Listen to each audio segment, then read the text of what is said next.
How we doing? Gotta use this, you know. Oh. There are two books about Lincoln Indians, and both are like 30 years old, so there's already time for any of you that have new ideas to write a book about Lincoln Indians. And as Gleave said, I wrote my... Well, I'll talk about that in a minute, but let's go to the next one, Brian, please. It's kind of my outline for today. The Lincoln legacy and myth, because people think that Abraham Lincoln was the great emancipator and great humanitarian. Well, among my Dakota friends, that's very debatable.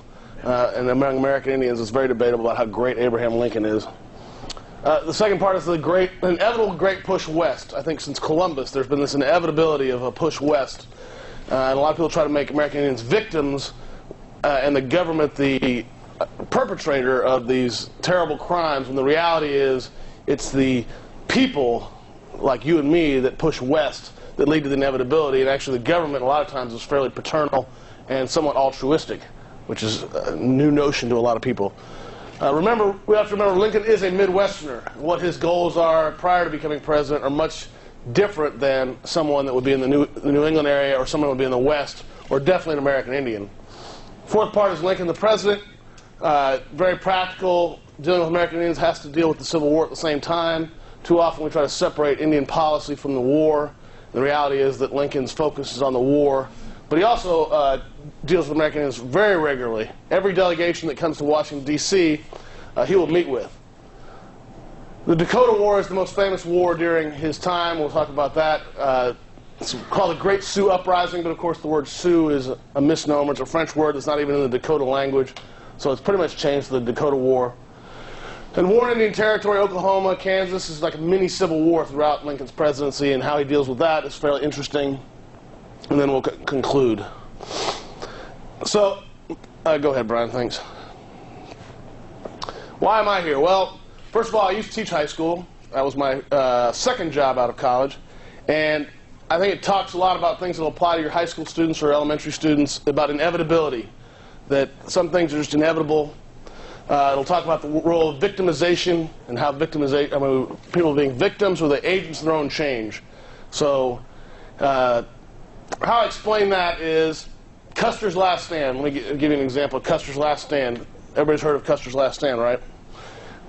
So Custer originally went to the Black Hills to search to see if there was actually gold there, because what's happening is about 1,000 miners a month are rushing into the Black Hills of the Dakotas, believing that there's gold there. The problem is, under a treaty, that's Sioux land, or Lakota land, Lakota mostly. And thus, whites can't enter that land. But Grant, being president at the time, feels like, well, I got to find if there's really gold there. These people making it up. There's really gold there. There's no great veins of gold. Kind of like California. There are no great veins of gold that ever really came out of California. So Grant sends Custer, U.S. Geological Survey guy, and his son on this survey into the Black Hills illegally to see if there's actually gold in the Black Hills. Well, what finds out is they come back to Washington. The report issued by the USGS guy, supported by Grant's son, is there is no gold in the Black Hills. However, Custer and all his little reporters he has carried along with him say, oh, that's just Grant trying to avoid a war. There really is gold in the Black Hills. Of course, what do the reporters report? There is gold in the Black Hills. And so everybody, you know, there's gold in those hills. So actually more miners flood into the Black Hills after Custer's report, or after the report's officially issued. And Grant actually orders the soldiers to burn wagons of any miner entering the Black Hills and take them to the nearest fort. So that's the order. Tells Sheridan to do that. And they actually do that. They're burning white people's wagons to prevent them from entering Indian lands. But if you know how big the Black Hills are, in that area, it's not really easy to cordon off, and there's 1,000 a month. Then if you know what the post-war army looks like, the demographic of the post-war army under Grant is going to be mostly immigrant, mostly poor, and those guys, they see it as a free trip into the Black Hills. So what happens when Grant orders that is he orders more soldiers there, and the desertion rate exceeds 50%. Because those soldiers get the free trip out there with the army, and then they just flood into the Black Hills. So now, as Grant, I always tell my students, what do you do? Because the Sioux are, the Lakota are killing white people that go into their lands, illegally going into their lands, and they'll kill them. But as we know, trespassing and death. I don't know if I call it murder, but trespassing and killing somebody, there's not exactly balanced crimes, right? So what do you do? If you do what, Al? I would say you do something to protect the whites who are going into the... Okay, you do the same thing. You protect the whites that go in. So what Grant do, he actually offers the Sioux more land in Indian Territory and more money in annuities. But as you know, Sitting Bull and the Lakota find the Black Hills sacred and deny that and turn that down. Thus, Grant orders all Lakota onto reservations and sends Custer out in his last stand. And gets killed in Montana, not in the Black Hills. So the inevitability, what do you do about white people flooding into those lands? And you can't really stop it. I mean, that's been a dilemma from Bacon's Rebellion, right? Bacon's guys flooding the indentured servants going to Indian lands, and Berkeley's making a ton of money off the fur trade. The Proclamation Line of 1763, if you remember the American Revolution, after Pontiac's revolt, which is right around, well, a few hundred miles over that way, right? They draw the Proclamation Line, which is all the way along the Appalachians. That doesn't do well. It actually leads to the American Revolution. Correct? It's Jackson, with the removal policy, actually does the same thing Grant does and orders... Did I break something? Jackson orders these wagons to be burned. All those people are entering Georgia and the Gold Hills, but people keep flooding into Georgia, and so Jackson orders removal, and then Grant has the same dilemma. And I'd argue that that is the dilemma of American history. What do you do? The government can only do so much. And so I think that's really good to think about students and how much we look to the federal government for change and how much change the federal government can actually do. Because Grant hates Custer. Especially because he lied about what his son had said. And he's actually in jail in Chicago right before his last stand, because every time you had to go to D.C., you had to see the president. That was the rule. If you were an officer, you had to see the commanding general of the army, or the president. Well, Custer comes into town to testify against Grant's brother, Homer Grant, who has been ripping off the Indians in the West. And, of course, that doesn't go well with Grant. And so Grant puts Custer off in his office for a few days, and he can't go see the commanding general of the army because where is Sherman? He hates Washington, D.C., and he's moved to St. Louis. So Custer eventually just writes a note to Grant saying, I came by to see you, you weren't available, I left. So at the train, the sergeant-at-arms for the local militia there in Chicago actually had Custer arrested. Because Custer wanted to go with his men. He knew the expedition was going to take place. And Custer spends a couple days in jail before Sheridan and Sherman bug Grant to death until let Custer go. And when he lets Custer go, then, of course, he fulfills the mission he wanted anyway and gets him killed.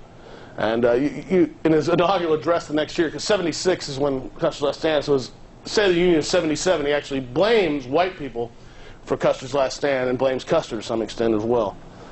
So this idea that the government is always victimizing the Indians is kind of far-fetched, and the idea that the Indians are always innocent is also kind of far-fetched. Now, does ends justify the means? Well, not necessarily. So that's kind of my background as far as what I study as a historian of American Indian policy, which is kind of unique because we've gone from the D. Brown world of victimization to this idea of full agency without any government input, and today it's really a mix of the two. And my master's thesis is on Grant and American Indians, and so that's kind of where I'm coming from. I did serve 6 months at the Papers of Abraham Lincoln on a fellowship. It's in the old state capitol. It's a great building if you ever get to go to the old state capitol where Lincoln gave his House Divided speech. And so I have a lot of background on Lincoln. And that was a fascinating learn as well. But Abraham Lincoln is not, although the people that work there a lot of times will believe this, is not the wholesome figure that we always want to portray him as. But because Lincoln in his day is definitely somewhat derided. Have you ever seen this picture? Lincoln in a coat coming through. Anybody know where that's from? What's that a reference to? Going to his inauguration. Right, going to his inauguration. Alan Pinkerton, probably one of the people that helped get McClellan fired because he's an idiot,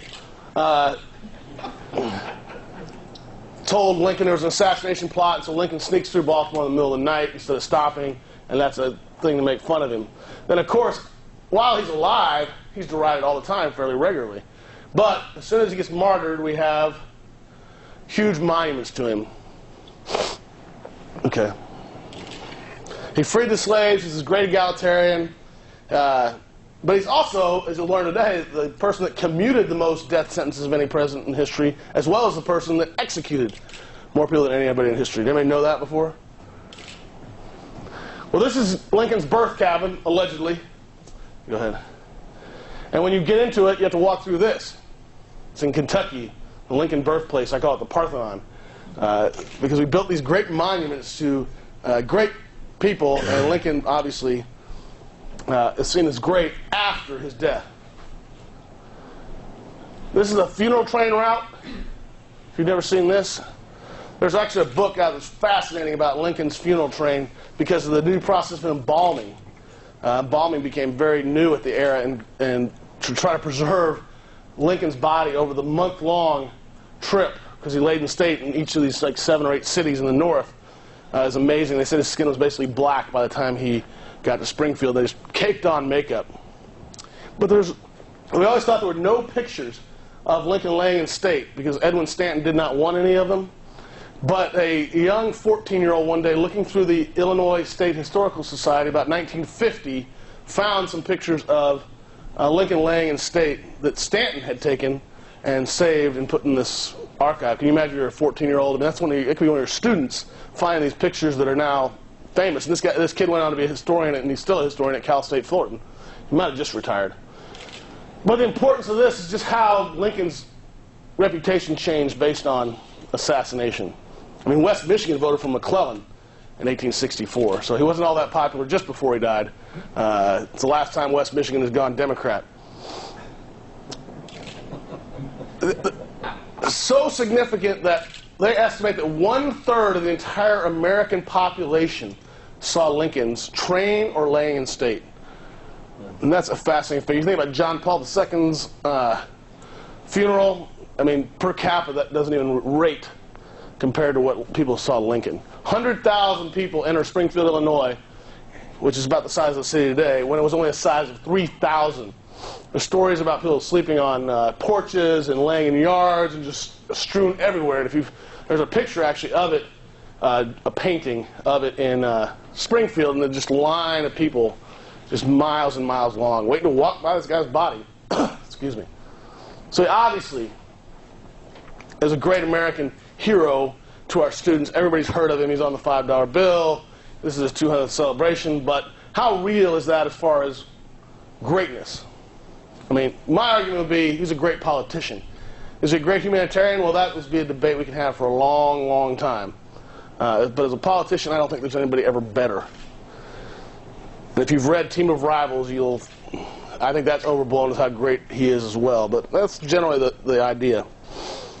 Now, Lincoln grows up in what's called the Northwest, right? The Northwest Ordinance. Remember what's significant about the Northwest Ordinance? Peter? First place to ban slavery. First place to ban slavery. When the white boys in the South, like Gleaves and me that come from the South, started realizing that, hey, you Yankees don't like slavery so much. And after that, you really see the slave power conspiracy kick in. The rich Southern white boys that owned slaves, preventing any kind of discussion of stopping the expansion of slavery. Because remember, the platform of Lincoln in the 1860s, anybody remember what it was? The key Republican piece of the platform? Stop slavery. Stop the expansion of slavery.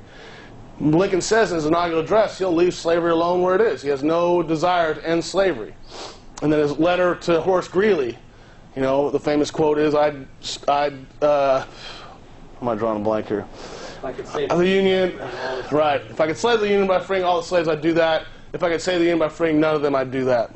So Lincoln's mentality is this Midwest mentality, which is very important. And Michigan, statistically, is the most segregated state in the country, I tell my students, which is true. But I'd argue it's mostly because of the Northwest Ordinance, because it bans slavery, right? Why does it ban slavery? Any ideas why they banned slavery? I mean, this is 1787. Right before the Constitutional Convention, they banned slavery. It's the only successful piece of legislation in the Articles of Confederation, period. Any idea why they banned slavery in this area? There's no need.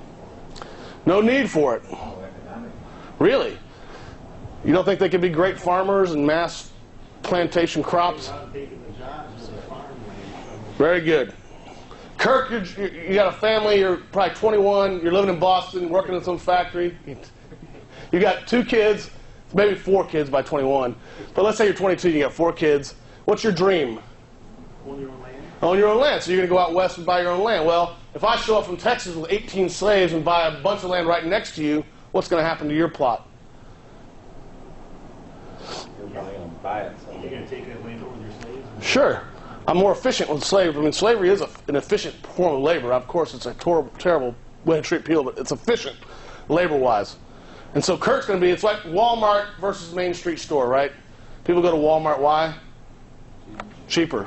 Okay, so I'm going to drive Kirk out of business, who has just spent every penny he has to bring his family out to Grand Rapids, Michigan. Okay, so that's the mentality of the Midwesterner. Kirk does not want slaves around, right? Does he care about black people, probably? Does Abraham Lincoln really care about black people? Probably not a whole lot. He has some interactions, and that's a myth. There's a good article, actually, on that, how much he interacts with black people. But he supports slave owners as a lawyer and also supports people that are trying to free slaves under the Fugitive Slave Act. So he does both. He's a lawyer. So that's his mentality of Lincoln. He does not care about slavery as much as he cares about making sure his colleagues in Illinois, his constituents in Illinois, can go west and have their own land and not get driven out of business. Are you with me on that? Of course, what's not even being considered in any of this? Well, the West is largely occupied by American Indians, and so American Indians are really an afterthought for all these people. Lincoln's grandfather, whose name is Abraham Lincoln, was actually killed by an American Indian in Kentucky. But he never really expresses a great hatred for American Indians, because I'm not sure how uncommon that was for people to have their relatives killed by an American Indian. So when Lincoln moves to Illinois, anybody know what his military experience is? Black Hawk War. Black Hawk War. You can go to the next one. Oh, that's another thing about memory. Second most visited cemetery in America. It's this tiny cemetery. Well, it's not that tiny, but it's tiny compared to Arlington, which is the most recognized. And if you've never been there, that's Lincoln's tomb. And we can tell about the story about people trying to steal Lincoln's body in like 19th century or late 18th century. Okay. New Salem, Illinois is where Lincoln lives when the Black Hawk War breaks out. Of course, it looks Western, doesn't he? He looks Western. Me, I look cold, man. I was moving from Arizona to Springfield. I thought that was hell until I moved to Grand Rapids from Arizona. Now, wow. I never shoveled snow in my life before I moved here. Illinois wasn't that bad. It was the day I went to New Salem the first time. Yeah? 15 degrees clothes, and there was nothing that was heated. How rural is New Salem still today? Extremely. Very rural. So you can imagine what it was like when Abraham Lincoln lived there and got in a boxing match with what's his name. But he's a rural guy. He's a farmer, the rail splitter. He actually runs a store. He's not a farmer. And he's a surveyor. But most of the people around there are farmers. So he's a Midwestern, rural mentality guy. And the Black Hawk War, does anyone know what the Black Hawk War is about? Kicking the fox and the sack out of territory east of the Mississippi, and they didn't want to go. Right. And they made them go. It's all part of removal. Too often we remember removal of Indians as only the Cherokee and the 5, quote, civilized tribes in the South. But there's all up through the Northwest, in the Midwest, are tribes removed under the Black Hawk War. Is just one of the wars that was fought to get the Indians to move into Indian territory. And Lincoln takes part. Now, if you know Lincoln's history, how much does he really take part? One battle. Never even. The only Indian he claims to have seen is an old Indian that stumbled into his militiaman's camp, and he actually saves him from getting lynched by his militiamen and saves him. That's the story.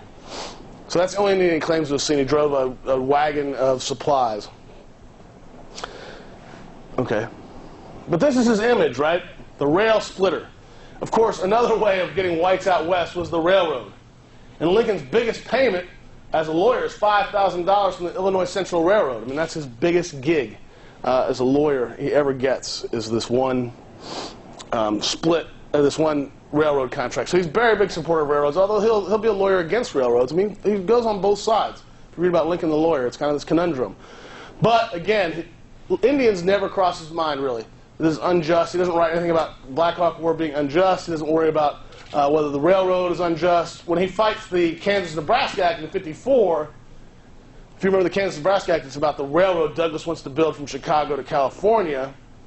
He fights it because of popular sovereignty and the allowing of possibly slavery in the Kansas Territory, which of course leads to Bleeding Kansas and all that thing. Anybody know where the original idea of popular sovereignty in the territories came from? Lewis Cass, governor of Michigan. Interesting. So, go ahead, thanks. This is the best picture I could get. I don't know if y'all can see this, but this is the angel of heaven. And what's below? Pioneers. The pioneers. And what is the term we usually commonly use for that? Manifest destiny. Manifest destiny. Expansionism. America is still an expansionist country. Is it always good? Well, it depends on who you talk to, right? McDonald's in Kuwait, is that a bad thing? Well, good answer. It depends who you talk to, right? So this idea of expansion, of expanding American businesses, and sending Americans out west, to expanding American business, to expanding American influence throughout the world is common throughout American history. It's nothing new. Is it a good thing or a bad thing? Well, that's a debate we could have. But students can get into the inevitability of what we do now, and they can base that on history that is very expansionist. So the idea of manifest destiny is taking place. And that causes a lot of friction with American Indians. I used to use this example of a friend of mine wrote a dissertation about American Indians in the lumber industry. And with here, what would happen when settlers would come to Traverse City? He's from Traverse City, so he wrote about Traverse City. So what do the Indians in Traverse City largely do in the winter? Do you guys know the history of that at all? They'd go south. They come into the Holland area largely, or they go even further south in the winter so that they could be warm, obviously. And then they go back to their houses in the spring to Traverse City. But what starts happening is when they start going back north, what do they find in their houses? White settlers. Now what do? Any ideas what you'd do if you found a white settler in your house when you came back from your winter? You shoot them. Yeah, that's what happens sometimes. And how well does that go over with law enforcement? Usually gets them in jail or killed themselves, correct? Any other recourse you had? There's two other recourses you have. Court. What? Court. Court. Traverse City, where would you go to court? And that's a good answer, because it happened, but rarely. Where would you have to go to court if you're a Traverse City Indian in the mid-19th century? Detroit. Detroit. If you knew what court was. Right? It's always that famous what-if question. What if they'd have gone to Detroit? Well, they'd have to know what court was, they'd have to know what a lawyer was, and they have to know what even ownership of land meant. Which they do have an idea of that. And they do have actually some deeds set out. But they'd have to go all the way to Detroit to force white people out of their land. And then hopefully the Traverse City sheriff would go kick these people out, which, how likely is that? There's no recorded cases of that actually happening. So this what if. And then the third course is just to move, which is what a lot of them did. And then a lot of them gather and they get angry and they have a war. And a lot of times when Indians fight wars, they don't just kill soldiers, do they? That's where you get into this victimization part that's not always true. They often kill civilians, they'll rape women, and they will kill children at times, white children, which creates this whole mentality of terrorist or evil doer. Even though, were they driven to do that? Well, that's a debate we could have for the next 5 years. But it's a good debate to make students think. Okay, thanks. Now, Lincoln the president, this is right before his inauguration. How do we know it's right before his inauguration? No beard. Doesn't have his beard from the girl from Pennsylvania or New York? Wrote in the letter saying he looked too young. So he grows his beard. So what do we know about Lincoln the president and American Indians? Anybody know? Well, first of all, he's got the Civil War fighting. The government will spend in the Civil War 11 times all the combined budgets of the federal government prior to his presidency to fight the Civil War. So there's huge expansion of war. You've got a war that's going to kill more Americans than any other war, almost any other war combined, and yet he has to worry about American Indians? Well, remember, his big push is westward expansion, right? The Homestead Act, the biggest welfare program in American history, is passed under, which probably a lot of our relatives benefited from, is passed during the Civil War. And that's huge westward expansion. So let me just give you these statistics. Between 1860, there were 2 million people in the West, meaning west of the Indian Territory. 2 million people in 1860 to nearly 9 million by 1890. It is the largest migration in American history. During that same period, 1860-1890, 7 territories became states. Agriculture cultivation in the 33 years after 1860 exceeded that of the previous 2.5 centuries combined. So American Indian territory and hunting grounds shrank year after year, making white and American Indian conflict inevitable, and the latter's extinction possible. That's something we also have to consider. People say reservations are terrible, at least native-centric people do. Well, what was the alternative to extinction? Because there's definitely discussion that American Indians could become extinct. Why would they say that? Well, look at the East Coast and the power of tribes in the East Coast. There's almost no agency, although it's coming back to some extent. Back then, there was none. So the age-old government policy of protecting American Indians and citizens' rights while encouraging westward expansion, proved pretty much infeasible. How do you do that?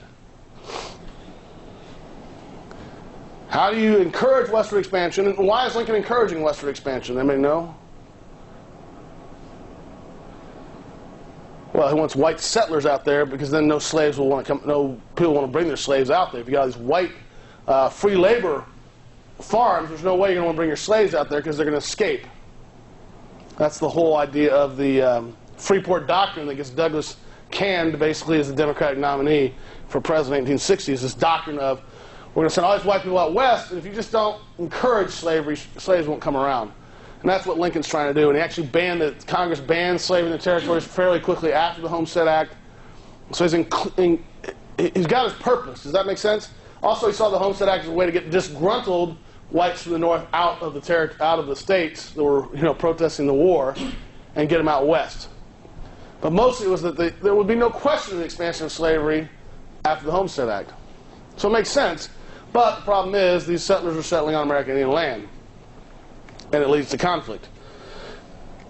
He hires his Commissioner of Indian Affairs, and back then it was very common, I would not blame Lincoln for this, to appoint your friends as the government posts. And William Dole from Illinois, who has no experience with American Indians, we can't even tell if he ever met an American Indian prior to becoming Commissioner of Indian Affairs. He wrote, "When the red and white races occupy the same territory, the former is quickly contaminated by the vices of the latter, rapidly deteriorates in physical and mental power, and very soon becomes nigh extinct." So there is this fear among Lincoln and Dole, in a paternal sense, and actually I believe a good sense, that if we keep encouraging westward expansion, don't do something about it, the conflict will lead to defeat for the American Indians militarily and then possibly extinction. And that's when Dole and Lincoln begin to really push the idea of reservations. They're set up a little bit before that, but Lincoln's going to be the initiator. Of course, he's killed prior to really initiating major reform in Indian policy. And then Grant will follow up and create this huge reservation system that we have today. So that foundation is laid by Dole and Lincoln. Because Dole will go out and he'll create more treaties with American Indians than any other prior Commissioner of Indian Affairs combined. Why does he do that? Well, that's the debate in history.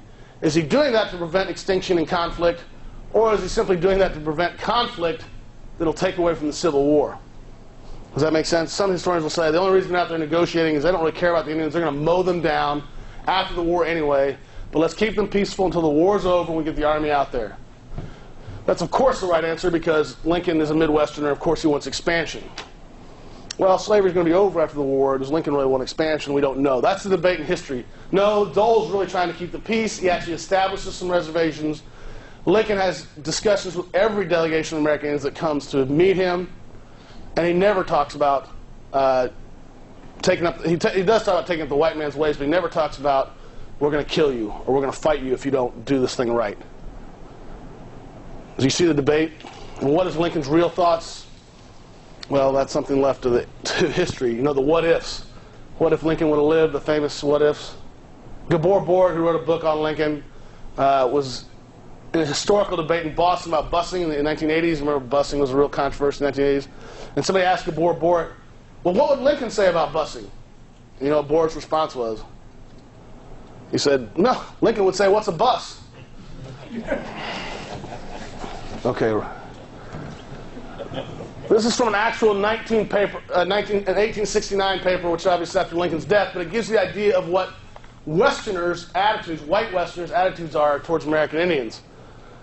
Can you all read that in the back? I know it's not I'm not a pro at PowerPoint, so the slides kind of come and go.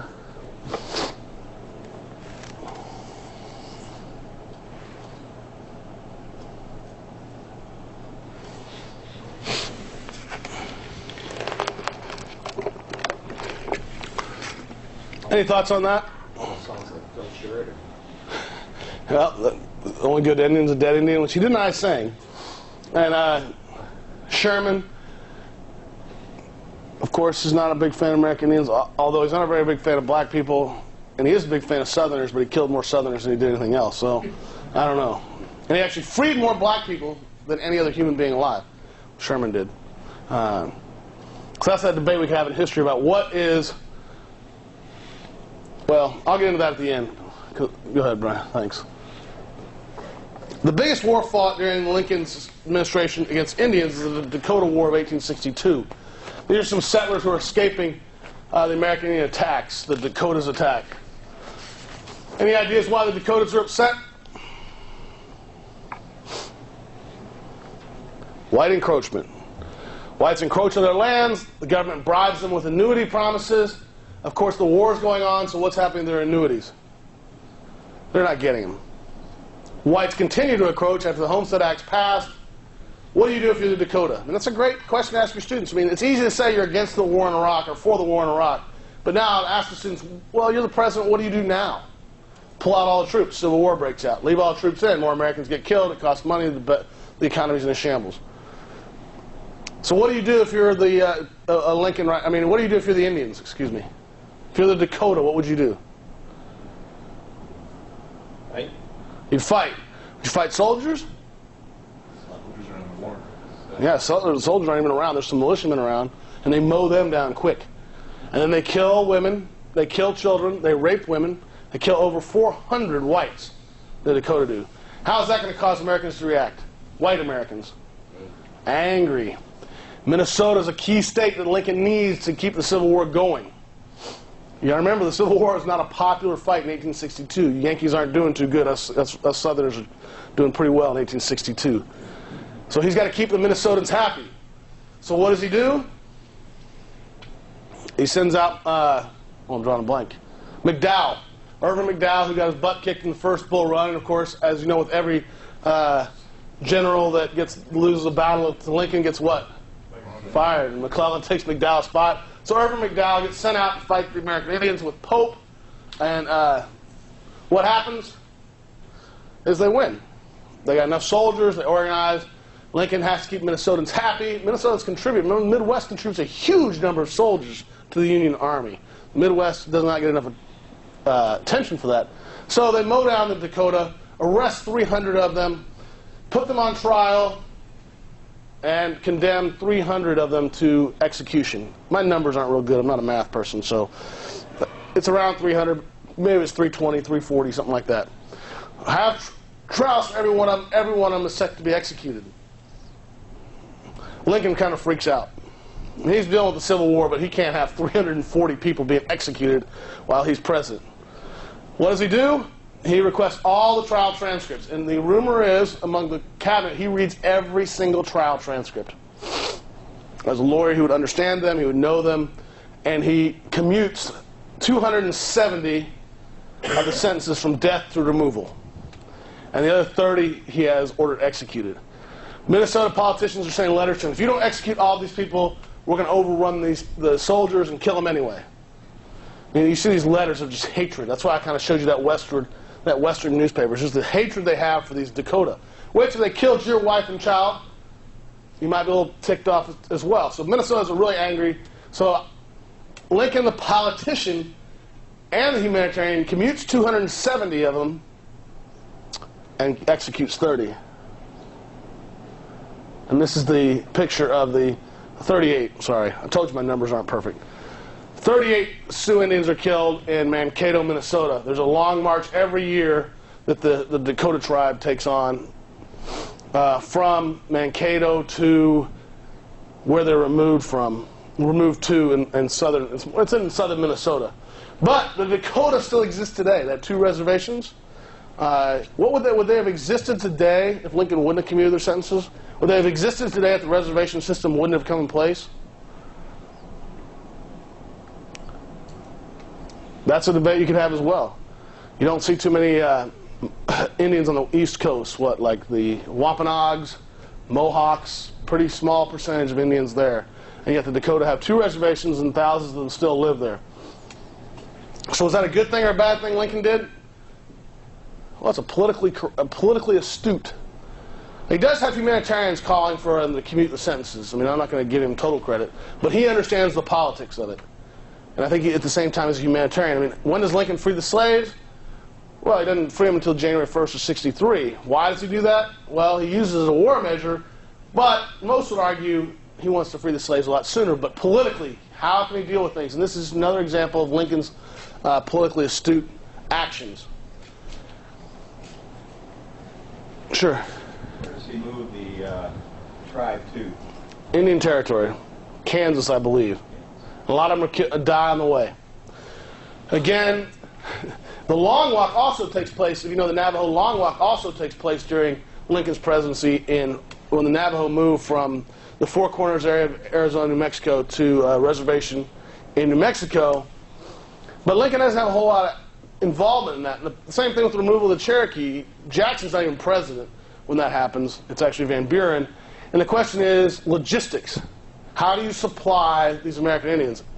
And then everything is done in cash for the Bureau of Indian Affairs. The Office of everything's done in cash, and these guys just rip off the American Indians. The government supplies plenty of money to remove these people, except for maybe the Long Walk. For the removal and for the removal of the Dakota and the removal of the Fox and Sac. They're all provided plenty of money, but these traders rip off the government. Everything's done in cash, and it's just a very common way to make a ton of money. Let's say you can work for the Bureau of Indian Affairs for 3 years and retire. And their salary is $1,000 a year, so you can wonder how they retire. Anyone know who that is? John Ross. Anyone know who John Ross is? For the Cherokee chief? Right. During removal, he's the one that resists removal the most. But the small percentage of the tribe that Jackson manipulates into signing the removal treaty is opposed by John Ross. And if you know, Stan Waddy, who's the last Confederate general to surrender, who's also Cherokee, is in the other side. There's 2 sides the Cherokee are divided. And Stan Waddy is the only pro-removal Cherokee that is not executed by the anti-removal Cherokee when they get to Oklahoma. I don't know if you knew that, but a lot of those Indians that signed the treaty, almost every one of them was executed except for Stan Waddy. John Ross doesn't really mind that. He's the head of the Cherokee. He'll be the head of the Cherokee when the war breaks out. Initially, the Cherokee and the 5 civilized tribes, I'm using that term in quotes because that's what people know, the Cherokee, the Chickasaw, the Seminole, etc. When the war breaks out, all the forts are abandoned by the Union Army for obvious reasons. They have to have the military. The military is 16,000 men. That's how big the U.S. Army is at the beginning of the Civil War. 16,000. I mean, that's just phenomenal to me. I'm sorry, I'm laughing, but that's just a tiny number compared to the millions that are going to be in the Army in just a year or so. 16,000. They pull out Indian Territory. Immediately, the Confederates come in and negotiate with the American Indians. Well, if you're a Cherokee and you think about removal, whose side might you want to be on? Confederates promise the annuities, promise protection. Most of the Cherokees, most of the civilized tribes go with the Confederacy initially. But John Ross, who is a slaveholder, and most of the non-slaveholding civilized tribe guys eventually split with the Confederacy almost immediately and switch sides. And that, of course, leads to a major war in Indian Territory. And a war that Ross begs Lincoln to do something about. But Lincoln really can't. He says, I'll try to help if I can. I promise you protection if I can get it, but it's unlikely that I'm going to be able to get it very soon. And what he told the delegation of the 5 civilized tribes that came to ask for his help is, quote, "The pale-faced people are numerous and prosperous because they cultivate the earth. produce bread and depend upon the products of the earth rather than the wild game for subsistence. And then he goes on to basically say, you better do this too, and then we'll see about helping you. Thoughts on that? Quote,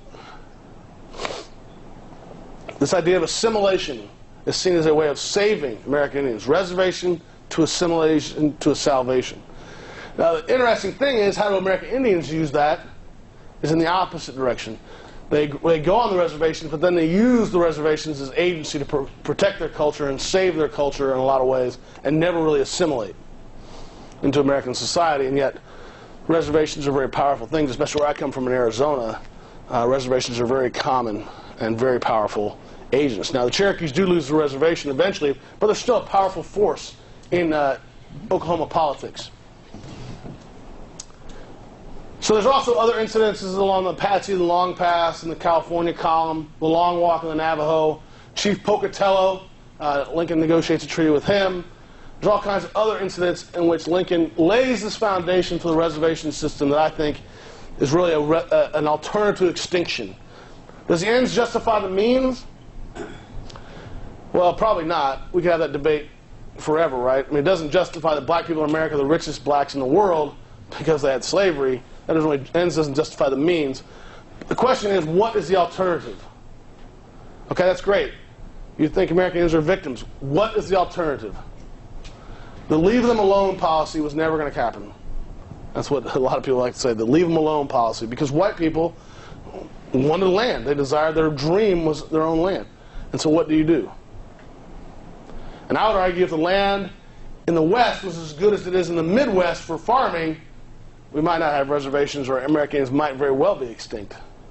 But everybody in the Midwest that wanted to go west and who goes to Kansas, Nebraska, figured that the land out west would just be just like it is here. You know, fertile and easy access to water, and of course, we know that's not true. But their ignorance of geography is amazing. And they write down some of the things they write down. I mean, that explains the Donner Party, really.